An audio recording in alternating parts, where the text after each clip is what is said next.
A lot of people come by the stream and they say, JHow, I want to get out of whatever rank I am. I'm lower ranked. How do I climb? What are the best heroes to climb with? There's two heroes that always come to mind, Fenix and Johanna. Look, in Heroes of the Storm, you have to have wave clear. Alert. And you have to have team fight potential. So because of that, there's not a lot of heroes that do both safely as well as these two heroes. So Fenix brings above average damage to a team fight and above average damage when it comes to wave clear, thus making it a very good situation overall for Fenix to be a carry hero at lower ranks. The hard part is that you have to learn how to double soak. You have to learn how to rotate. You have to learn when to soak and when to get there. So with Fenix, he's a great team fight hero, very good in standoffs. He's a great A-move hero to just stand there, trade a bunch of autos, and his kit works very well. You can peel, you can follow up on CC with your plasma cutter. Your weapons mode, your repeater cannon and phase bomb. Your repeater cannon means very fast auto attacks from a normal range. Your phase bomb is a slower, but your attack is a longer one, meaning you can snipe people and it does more damage. As a result, that's more AoE damage. Normally you're going to be in repeater cannon. We'll talk about that. Warp is kind of your safety net to be able to get out of stuff. Of course, your trait is to have the shield, which is kind of cheating, it feels like it a lot of times, but he's pretty balanced. Salvo, your number one pick, and we'll go through this. So at level 1, I've played on Smurfs, I've played at high level, and there's a stark contrast in talent picks that tend to come up. Jaina being the worst at that, but second to me in the ranged assassins category is Fenix. A lot of people at lower levels, they see questing talents and they say, well, if it's a questing talent and it does a lot more damage, surely this must be the good talent. And I think that is such a very low-hanging fruit way to look at it. Will you get value out of it? Yes. Will you do well with Fenix? Probably, because he's a pretty easy hero to play. Baseline. He's harder when you realize that you can do a lot more, the same way Cassie would charge strikes versus questing talent there. Cassie is much more difficult to pull off. Fenix much easier to pull off. And we're going to look at Arsenal Synergy. Arsenal Synergy is the premier talent at level 1. After hitting enemy heroes with basic attacks 3 times while repeater cannon is active, the next basic attack with phase bomb deals 150% more damage and splashes in a 50% larger area. This is really hard for people to get down. Look, if you're going out of your way to land your Q, you should be going out of your way to learn how to successfully auto attack, press W, auto attack, and then go back to your repeater cannon. And this works really well. You can A move on a tank, auto, hit that. You don't even have to hit the tank on the big splash. You can hit the minion wave. You can, if you're chasing somebody down, you can hit the wall. That splash area is a pretty big splash area, and you're going to get the bonus damage. This is great AoE damage. It's great single target damage because that bonus damage is going to kick in. And this works really well in almost 95% of the cases, whereas advanced targeting, probably a very niche situation, which I still don't understand why it's popular even in most cases, because Arsenal Synergy, whether I'm going against heavy frontline, whether I'm going against medium frontline, or whether I'm not going against that, Arsenal Synergy not only gives me that single target damage by just auto, but now I actually can have supplemental wave clear because of the splash damage, which is in a lot of places. If we're on Brax's Holdout, where a lot of people pick Fenix, this helps to have wave clear in the 4-man. It even in the solo lane, if you play Fenix in the solo lane, you now have better wave clear as a result. You don't have to go in there and use your plasma cutter to go in there. So there's a lot of things you can do with this. If I'm on Cursed Hollow, where you're like, well, hey, I'm not going to hit the minions with it. Well, guess what? Now everybody's in a choke, so now you get good splash AoE damage, and there's very few people that can deal with this type of damage. So Arsenal Synergy is auto, W, auto, W, auto, W. It's it. It's a very simple rotation. I feel like this is really easy if you just go into try mode to get the rotation down, then go and try it in a regular game. Because I think for a lot of people, they're scared of this talent. This is really easy to get. You hear a dunk go off when you've procced it. It's very easy to do. You just hit hit the hero 3. It doesn't have to be the same hero. It can be different enemy heroes. It can be the same enemy hero. It can be 2 on 1, 1 on another. But you'll hear that ding or you'll see it light up, and then you just switch and you go. So if you're not playing with sound, look for the thing to light up. Arsenal Synergy is a superior talent by a large margin once you get it down. Now, mobile offense brings up a very intriguing aspect because if I'm going against the Stitches in a triple backline, I might consider mobile offense. If they have an AoE healer, I might consider mobile offense. If they have a Morales, mobile offense doesn't feel quite so good. So a lot of it does come down to manufacturing damage in different ways. The 2 times where I will almost always pick mobile offense are against Genji and are against Tracer. Both of them not exactly super meta, depending on what level you're at. But with that, Fenix now trades out very well with these heroes. You just repeater cannon, A move, stay on top of these heroes. They can no longer stay back there. The less time a Tracer and a Genji can stay on top of you, the better your life is going to be. You're not going to hit them with your Q unless they're absolutely terrible. Then I'm not relying on the other team being bad when I can still get more damage out of mobile offense. So mobile offense, I think, is a great backup option. Most of the time, though, Arsenal Synergy is the one. I will never, ever go advanced targeting because I'm not going to rely on the enemy team clumping up my tank, all like the 500 scenarios. Nobody ever finishes this. Nobody ever is going to say, you know what, this extra damage, this extra 60 damage that I got is actually better. The extra time it goes around is better. In reality, you're going to get that damage by auto-attacking a lot easier. This is really, really good. Really good. So with that being said, mobile offense, if I'm going against Genji Tracer, Arsenal Synergy every other time. Level 4, we've seen some tweaks with this. One thing in particular, if you're wondering, hey, this was bugged, it's fixed now. Emergency Protocol, I love this. One of the Phoenix's biggest weaknesses is he has a giant hitbox for a ranged assassin. Pretty sure he has one of the largest hitboxes in the game.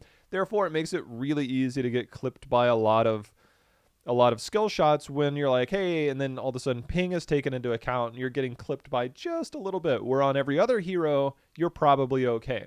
One way that they've kind of alleviated that is while Fenix has shields from shield capacitor, which is pretty much always, you get 10% movement speed. That makes it easier to A move. It makes it easier to dodge skill shots. If you're one of those people that just stand still, this talent is not for you. If you're one of those people that stand still, this hero is not for you. This bonus is increased to 15% when you lose your shield. This used to be really good before because it always had the movement speed when you lost your shield. That helps out a lot.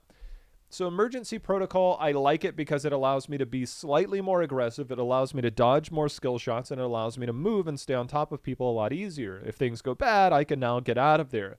So because of that, the movement speed with shield means that I can be more proactive, and the movement speed when I lose my shield means I can be more reactive and get out of danger. So Emergency Protocol is really good. Inhibiting energy while Phase Bomb is active, which is the big one. Basic attacks against slowed heroes slow all enemies in the area by 30% for 2.5 seconds. Now, for what it's worth, you're probably, or if you're using Phase Bomb, it's probably because you're getting your 3 autos and then you're switching, and the odds of you hitting that target to slow them are slim to none. I don't like this talent. I think this is too much of a reach. Phase Bomb is not really going to be your primary auto almost ever. Target acquired, basic attacks against slowed heroes with repeater cannon give you movement speed. So this isn't bad. If I have an Arthas, like, this feels really good. But this is conditional. Because this has no conditions, this is always valuable. This is conditional and in a right circumstance could be good. Your Q slows people, which I'm not going to go out of my way to try and proc a level 4 talent with my Q just so I get more movement speed. It helps in 1v1. It helps in skirmishes. It can be good. It can be useful. This is more for getting on top of people. If I'm leaving, if I'm trying to get away from a fight, it's normally because I'm warping away, not warping in. So that movement speed doesn't matter if I can just warp out. I'm just trying to get out of there. So this is more of an offensive talent, but I already have that with this. And if things are going well, I'm staying on top of that. Emergency Protocol is the better talent to me by far in almost every circumstance. I think everything else is too conditional and too weird. in most circumstances. I know inhibiting energy, I used to see this used with certain combos, with the Johanna in particular, to be able to hit stuff on Infernal Shrines, to just slow people a lot. There's a lot of different ways you can use that, but I'm already getting slows from other targets, so I don't really need it. Level 7. Now, for you Phoenix players out there that are watching for the sake of critiquing this, you're probably wondering, Warp Warfare, man, this is a really good talent. Can you imagine? I warp in and I get 175% attack speed for 4 seconds and repeater cannon. Whenever I kill that target, I now get a reset on my warp. Highly conditional and actually insane. A-moving with 175% increased attack speed is almost impossible because your repeater cannon is already really fast. So even A-moving with this is almost impossible. So therefore, if you're not moving while auto-attacking, guess what? They're just going to walk away from your auto-attack range and your attack speed did nothing. If you're trying to A-move, there's almost no mechanically way possible. Some of you out there are saying, I do it. I guarantee you're probably not. It's not that great. Divert Power is another one. Activate to gain 40% basic attack damage for 5 seconds. Basic attack and hero refreshes this. If this goes south, my health pool as a Phoenix is really bad when I don't have a shield. It is how I die. So I know that there's a lot of appeal. More attack speed, how can that possibly be bad? More basic attack damage, how can that possibly be bad? You're already telling me to auto attack, so why wouldn't I? In reality, Plasma Cutter is always going to be a guaranteed damage. It's safer damage, and it means a lot more. Warp means that I'm all in or I'm all out. If I'm all in and I don't get the kill, I don't make it out of the fight. I just don't make it out of the fight. That's a simple truth. If I don't have Warp, I'm dead. Even if you go Battle Momentum at 16. Divert Power, if I don't have a shield and I can't stay on top of somebody, I'm probably dead. Else I'm hoping that we kill. These are all-in talents. There's no forgiveness factor to these. If I lose my mobility, I'm in trouble. If I lose my shields, I'm in trouble if we don't get the kill and if we don't get that. And a lot of you are like, I'm good enough to get the kill. Now go back and watch your games and think about how many times that actually failed you as well. Combat Advantage gives you the bonus damage. Your Plasma Cutter is going to slow them, which means the second tick on that is going to also do the bonus damage. Furthermore, the odds of me having a tank with some type of slow is really high, or somebody on my team is really high. This also means I create pressure onto a priority kill target. So if I'm using Plasma Cutter onto one or multiple targets, they either have to walk into me or they have to walk away. They can't stand there and trade with me because I'm using my 3 autos, switching, getting big auto, and then switching back to my 3 autos. At this point, it's really hard for almost any hero to really deal with this. Getting the slow, being able to A-move on top of somebody, and doing bonus damage creates priority targets, creates priority damage. These mean that they already have to be priority targets. They already have to be priority things. And if I don't kill them, then I'm in trouble on both of these. Plasma Cutter talent here gives you the ability to stay on top of a target. It gives you a kill target. It creates a priority target. It benefits everything that you're doing so far. Combat Advantage is really, really good. That's not to say there aren't weird niche circumstances where Warp Warfare might actually be okay. Divert Power might actually be okay. Warp Warfare, I can tell you one thing. As a Tracer, I've gone in and I've used this against a Phoenix, and I'm like, this really hurts. If you're a good Tracer player, you're always sitting on your recall, so the minute this comes in, you're kind of okay.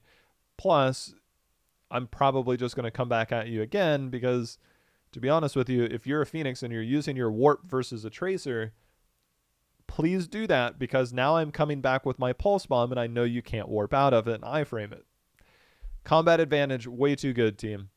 Level 10, Purification Salvo. This combos with a lot of things out there. Blaze, Johanna, Earthquake from Thrall, Lightning Breath from Diablo. These are like the old school combos where I get bonus damage to slowed targets. What if I don't have these things on my team? These are doing a lot of damage once they're locked in. It's a scan. So one combo that you can use, let's say you're side soaking as Phoenix, or you're coming up to a fight, or you're hitting some type of flank, which is normally how you kind of have to do this. It's not a guarantee that you have to do this. But let's say you have any type of front line. I'm now going to R, It's going to scan everybody. During that time frame, I can use my plasma cutter to now slow those targets. I can be my own wombo combo by slowing those targets myself. It does.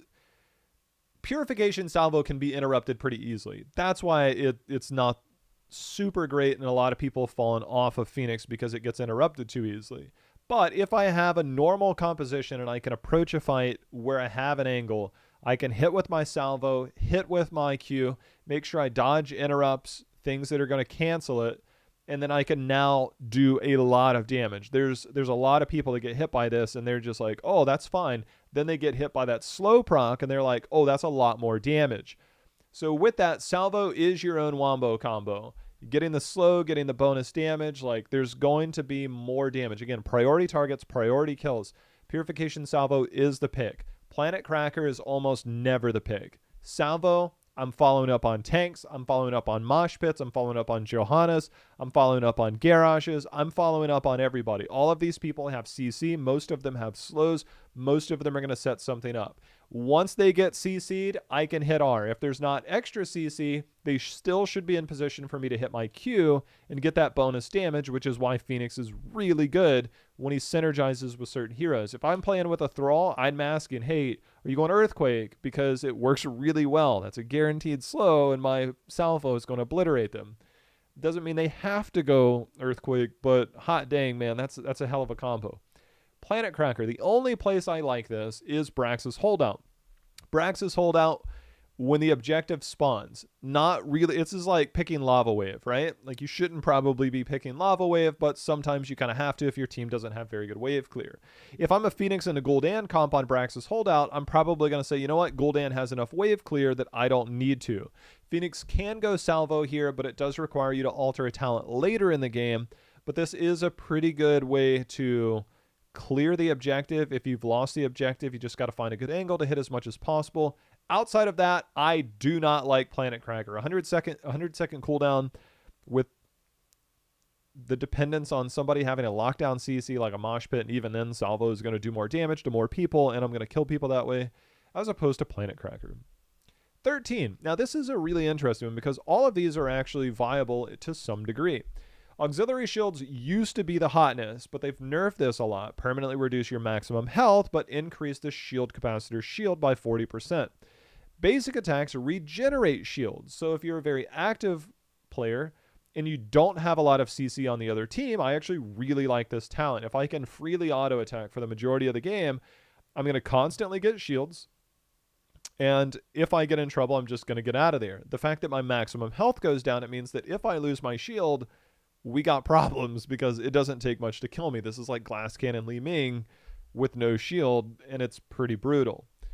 Rapid recharge. They've buffed this multiple times, so the time before shield capacitor begins regenerating after taking damage is reduced by 2 seconds. This was added not too long ago, so that now instead of 5 seconds, it's 3 seconds, which means I can walk out of a fight and come back into a fight and feel pretty good. Whenever I'm healed, it's also going to recharge. So healers like Uther could be good if I get priority healing. If I get no healing, this is pretty bad. If I have a Malfurion, I'm going to constantly be getting healed. If I have a Lucio, I'm going to constantly be getting healed. And this is actually pretty good over time. So it's more of a, what do I need in that instance? Do I need more healing over time? Do I need that minimal, I need to heal? This is, think Vala, right? Where she heals off autos. Or do I need something like more instant healing like her Q? Whereas that comes in here. Phoenix gains 25 spell armor while you have a shield from shield capacitor. So this allows you to maybe take an accidental skill shot, maybe deal with this, reduce some of that damage so that you can walk away and come back, and you're still going to be fine. Rapid recharge. I actually like all of these. I'm not a fan of Adanium Shell. Gain 50 armor for 4 seconds after you warp. Again, most of your warps are going to be defensive warps, not offensive warps. And so I know a lot of people are saying, well, I want to go Warp Warfare and go in with a Adanium Shell because I'm just going to stand there for 4 seconds with 50 armor and dare them to kill me. Good luck. You'll see people walk away from you, then you're going to come back and get smashed, and you have no level 7 and no level 13 talent. That's just the way it works. Level 16. There's one talent and one talent only that makes sense here. Photonic Weaponry. Deal 15% more damage while you have a shield from shield capacitor. Again, you have different ways to get shielding at 13, making this better. Plus, you're a ranged attacker, so it should be easy to keep this up most of the time. Photonic Weaponry is really good. Now, for what it's worth, this is a really good giant killer that you have with offensive cadence. It's 6% damage is maximum health every third auto. It's actually really strong.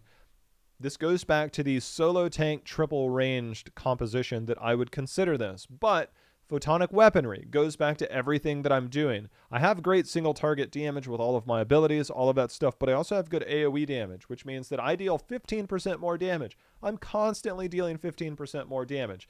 That's to my auto attacks. That's to me doing everything there. Then when I also want to come in for that combo I was mentioning, now I come in, I hit my salvo, I make sure that they're slowed, and now that's 15% more damage. It's a lot of damage. It is a lot of damage. If for whatever, and that's it. That's my number one talent. This is how I like, right? Offensive cadence just makes it feel like if it's a solo Stitches and a triple range, that's probably the only time, maybe against a Deathwing. But if I'm going, if this was level 13, I'd feel different about it. But it's a level 16 giant killer talent, similarly to Hanzo. Hanzo has one there. It just doesn't feel that great. At 16, if they're at 13, maybe we consider something different. But at this level, 15% more damage generally takes care of that extra 6% over time. Arsenal Overcharge. If I went Planet Cracker on Braxis and not any other map, and just never on any other map to begin with, this is really good. Basic attacks reduce your ability cooldowns. This is battle momentum on steroids. A lot of old school players will remember there's certain battle momentums that used to do heroics, but it's all basic abilities. Arsenal Overcharge is all of your abilities, including your heroic. Now, I know there's some appeal for this with your salvo, but in reality, I don't want to salvo every 30 seconds. I want to have a big salvo that's going to kill people. If you're just like, I want to have a heroic every 30 seconds, then sure, that kind of makes sense. But you're not killing anybody. You're just occasionally doing damage. And the odds of you having a heroic twice in a fight feel pretty bad. And a lot of it really comes down to, is my plasma cutter on cooldown worth more than, say, my auto attack damage for 15% more damage? The answer is no. So Arsenal Overcharge is not good, I think, outside of when I went a Planet Cracker comp. That doesn't even mean I have to. It just makes sure that I have Planet Cracker up when I need it. So Arsenal Overcharge, I'm not a fan of. Photonic Weaponry at this level is so strong. There's almost no world where I'm not picking this. Almost. Level 20, another spot where there's only one talent that is so ridiculously good that if you're not picking this, you're probably trolling. Unconquered Spirit. Whenever I take fatal damage, I regain shield. This is a 2-minute cooldown, which means that it's like having an extra life. It doesn't guarantee me that I win a fight, but it allows me to do things I didn't do before. It's hard to get on top of me already because of movement speed and my A moving and my slows. But if things go south, you can commit everything into this, but it doesn't mean that you're going to be able to kill me because now I have a shield. There's been many times where either I've been a Phoenix or I've played against a Phoenix where I'm like, I got him, and then I see that shield come back and I'm like, uh-oh, I'm in trouble. Now they're going to hit me. Then I'm in trouble. And that's what that does. It's kind of like taking the Taz Dingo upgrade at level 20. I'm in a fight. I want to win that fight. This is how I win that fight, by not dying, because that just means my damage output is insanely high. Singularity Charge is kind of appealing, but again, getting the A move speed out of this feels really hard to do a lot of times. And the Phase Bomb grants more range. I don't need more range because I already have the extra range originally, and I don't want to use Phase Bomb as my primary auto attack. Secondary Fire, again, if you're going Q build and you went Arsenal Overcharge, sure, go Secondary Fire. But if you die, remember, Unconquered Spirit is judging you. Unconquered Spirit, so good. And I want to talk about one thing in particular before we do this, or before we move on to close this out. Plasma Cutter again, is a setup tool to stay on top of a target. It follows up on CC so that you can hit multiple people. This pairs well with a lot of tanks. To get that, you can set stuff up, you can peel with this, but if I'm following up with a Johanna that's grouping stuff, boom, let's go. I'm getting triple auto, big W value, and my Q value. They're taking a lot of damage. They can't deal with that. A Garrosh, somebody comes in, he tosses somebody back. I'm saving my Q so that now they have a much tougher time to walk away. Not so great against Johanna, or say in a Nubrak, they can E away, but these are all things that I can use to my advantage. The scariest part for Fenix is his warp. It's a 17-second cooldown, and it can be interrupted. It takes 0.5 seconds for you to warp out. Because of this, you have to be very careful of what CC is there. If an ETC slides on top of me, I don't press E. I do not press E. There is mental warfare that should be going on. I will utilize my movement speed from level 4 to try and shimmy around him as my big Fenix bud is in trouble. That's what I would do. That ETC, if he Qs, then Ws, then I can warp. If that ETC does not W, I cannot warp because he will just interrupt me when I warp. So if you're an ETC player, you need to hold your W. You should already be holding your W, but in this instance, it's very imperative. It's like interrupting a dwarf toss, except this is actually easier because you have a 0.5 second window to try and make that happen. You can anticipate it if you're on high ping, but you can also make this happen in real time pretty easily. So with that, you have to be very careful with warp. I mentioned this earlier. If I'm going against a Tracer as a Fenix, I'm not warping until she uses Pulse Bomb. If she uses Pulse Bomb on you and you warp out at the exact time like it's exploding, or make sure that 0.75 second window, the Pulse Bomb never goes off and it just disappears. Fenix is a menace to Tracer because you can't dive Fenix that easily, and he's just going to eat all of your Pulse Bombs, and there's not much you can do about it. And he can trade incredibly well with a Tracer. So with that, it's very, very important to understand when I start a game as a Fenix and I'm in a fight, I need to be very aware of all the CC that's going on. My warp is how I live or die. And if I'm using my E aggressively, which is why those talents are bad, if somebody does that in my game and I see a Fenix use a warp, I'm smashing that Fenix. Phoenix is, once that shield is gone, like, they're dead. They don't make it out of there if they don't have warp.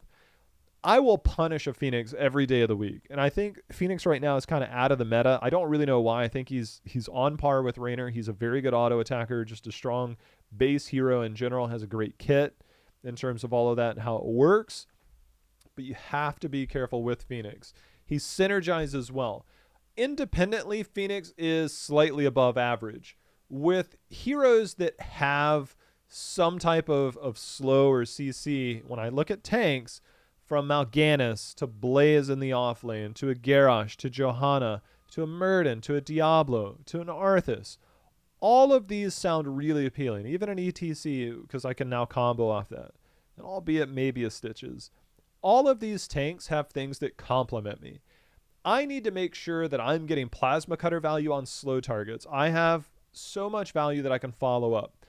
If I'm a Blaze player and I'm playing with a Fenix, I will put oil down onto a target to slow them so that salvo goes well. The hard part with Fenix is that other players generally don't understand what Fenix does and that he does bonus damage to slowed targets. If I understand that as a tank, I'm going to go out of my way to slow those targets. I'm going to go out of my way, which is why Fenix, I think, has trouble. Salvo can generally be eaten by most players because it doesn't have the bonus damage, because there is no slow, which is why it's hard as Fenix, because now you're reliant on slowing the targets yourself, which means you kind of put yourself in danger, and you're trying to be your own wombo combo. That's where Fenix gets punished. Warps and your salvo. If I don't have the slow bonus damage, it feels really bad. So Fenix can be picked early, but at the same time, if I really want to maximize my Fenix value, I want to look and see what my team has. I want to see, do I have slows? Do I have different things that can target that? Having multiple slows on your teams just helps you guarantee a higher chance to be able to proc that. That's one of the biggest setbacks, I think, for Fenix. If they buff the damage and then nerf the bonus damage, I think Fenix would be really, really strong. If they buffed it by 10% and nerf the bonus damage to 35%, you'd see a much larger impact. But it is all about synergies. Because of that, your big hitbox, your vulnerability with warp, and your heroics being rather subpar unless the circumstances are good, feels really bad. With that being said, Fenix and Johanna are two heroes that have good wave clear. They have good AoE damage. They're above average in wave clear. They can clear a lot. They fight well. They don't do anything super flashy, but they could. And then also they're able to team fight and to be part of every element of the game. Fenix is one of those low rank heroes that if you learn to A move with that level 1 talent, if you learn how not to die and use warp like a madman, and you learn how to combo your own salvo, Fenix rises, and Fenix can carry you. It's just not super flashy. Your salvo can be interrupted, and you have to be very particular with your positioning and how you move. With some of the changes recently, I think that makes it easier. Smaller hitbox from what it used to be, but it's still large.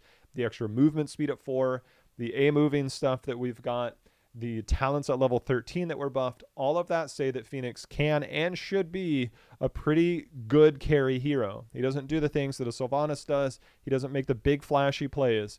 He's kind of like Raynor with a little bit more setback. Higher ceiling, lower floor in terms of what they bring to the table, and you just have to balance them. So with Fenix, I actually really like Fenix. I think that Fenix doesn't get played enough. I don't play Fenix as much as I used to. I find him a little boring for the way I like to play. But he can be a very, very strong hero to carry you through the ranks. So hopefully with Fenix, maybe with this guide and moving forward, you'll say, you know what, maybe it's not that bad. Also come by the stream. We'll check it out as well. But that's Fenix in a nutshell.